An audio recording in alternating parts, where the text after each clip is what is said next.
تو عبداللہ بن مبارک فرماتے ہیں فرض حج کر لیا، نفل کرنے جا رہا تھا، 300 دینار پاس تھے، میں پہنچ گیا کوفے تک، وہاں سے جا کر کے کچھ سامان خریدنا تھا، احرام خریدنا تھا، ضرورت کی چیزیں، دوست بھی ساتھ تھے، کہتے ہیں یار میرے جلدی تھک گئے، خریداری کر کے وہ چلے گئے، میں شام تک رکا، بڑا تھک گیا تو سوچا اتنی لمبی چوڑی خریداری کی ہے تو جھیل تھی پاس، میں نے کہا وہاں جا کے ذرا ٹھنڈی ہوا لیتا ہوں، کہتے ہیں میں اس طرف گیا، رات کا اندھیرا تھا، مری ہوئی بھینس پڑی تھی، یہ کچھ 700-800 سال پہلے کی بات عرض کر دو، کہتے ہیں مری ہوئی بھینس پڑی تھی، ایک عورت کالے برقعے میں نقاب پوش آئی اور اس بی بی نے مری ہوئی بھینس کا خنجر سے گوشت کاٹا، تھیلے میں ڈالا اور دوڑی، کہتے ہیں میرے ذہن کے اندر خیال آیا کہ بی بی کوئی ہوٹل چلاتی ہے اور مردہ جانور کا گوشت لوگوں کو کھلاتی ہے، ویسے تو جاسوسی منع ہے، اس نیت سے کہ مسلمانوں کو بچاؤں اس کے پیچھے ہو لیا، کہتے ہیں وہ گلیاں گزرتی گزرتی کوفے کی تنگ گلی میں گئی، ایک بڑا سا دروازہ لکڑی کا، بڑا پھاٹک جو پرانے شہروں میں ہوتے، کہتے ہیں اس بڑے پھاٹک پر اس نے زور زور سے دستک دی، دونوں ہاتھوں سے دروازہ کھلا، وہ عورت اندر داخل ہوئی تو 3-4 بچیاں جھٹ سے اس کے گرد کٹھی ہو گئیں، اماں کچھ لائی ہو؟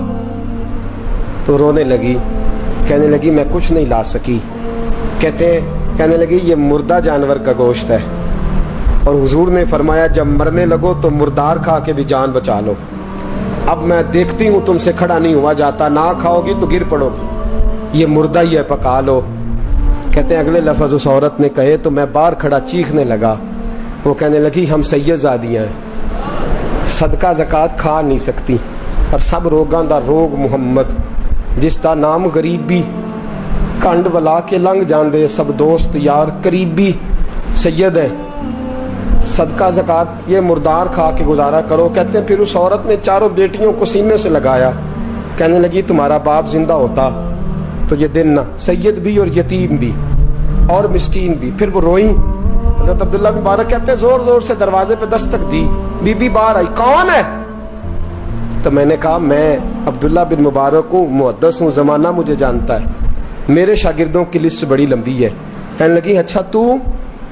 کہنے لگا یہ 300 دینار ہے، تو مہربانی کرے تو رکھ لے، چلے اپنا کام کریں ہم جانے ہمارا، کہتے میں نے زمین پہ گھٹنے ٹیک کے نا تو سیدزادی کے آگے ہاتھ باندھ دیے، میں نے کہا میں نوکر ہوں، تم اولاد ہو، میں خادم ہوں، تم نسل ہو، مہربانی کرو، مہربانی میرے اوپر مہربانی، پیسے رکھ لو، کہتے ہیں میں نے وہ پیسے دیے، میں واپس لوٹا، یار کہنے لگے چل، میں نے کہا نہیں میں نے نہیں آج کرنا، کہنے لگے کوئی نیا پلاٹ لینے کا پروگرام بن گیا، کوئی نئی انویسٹمنٹ، لوگ تانے دیتے ہیں نا، پر جے کا یار دے نام دا ملے میڑا، ان چولی پا لئیے پنجے سٹیے نا، جے کر یار دے نام دی ملے سولی، چھوٹا چھوٹ لئیے پشانٹیے نا، کہتا ہے میں نے کہا یار جیسے تمہاری مرضی سمجھ لو، یہ میرا راز ہے میں بتاتا نہیں، فرماتے ہیں لوگ حج کرنے چلے گئے، میں وطن آ گیا، 6 ماہ کے بعد قافلے لوٹے، جاگ کے سننا ذرا بات، میرے نبی نے فرمایا تو میرے امتی کی پریشانی دور کر، اللہ کامل حج کا ثواب دے گا، فرمایا میرے حبیب علیہ السلام کی امتی حضرت عبداللہ بن مبارک فرماتے میں آیا حج کر کے، حاجی آئے تو میں بڑی حسرت کے ساتھ، میں گھر میں روتا تھا، سوچتا تھا آج وہ مینا میں ہوں گے، آج وہ مزدلفہ عرفات میں ہوں گے، آج وہ لوگ جمرات کی رمی کر رہے ہوں گے، میں تڑپ کے سوچتا تھا آج در رسول کی حاضری دے رہے ہوں گے، کہتے میں روتا تھا، جب حاجی لوٹے 6 ماہ کے بعد تو حاضری دینے گیا، ملنے گیا، پہلا دروازہ کھولا حاجی صاحب نے، میں نے کہا مبارک ہو، کہتے ہیں میں نے مبارک دی ذرا سنیے گا، کہتے ہیں وہ حاجی مجھے ڈانٹنے لگے، کہنے لگے چھوڑ یار اتنا بڑا آدمی ہو کے تو غلط بات کرتا ہے، میں نے کہا کیا ہوا؟ کہنے لگے تو نے ہمیں کہا کہ جانا نہیں، اور پھر ہم مینا میں آوازیں دیتے رہے تو بات ہی نہیں سنتا تھا، ہم آوازیں دیتے رہے ان اللہ علی کل شیء قدیر، آوازیں دیتے تھے، سنتا نہیں تھا، کہتے میں حیران ہوں، میں یار میں تو گیا نہیں، کہنے لگے ہم 11 حاجی جھوٹ بولتے ہیں تو اکیلا سچ بولتا ہے،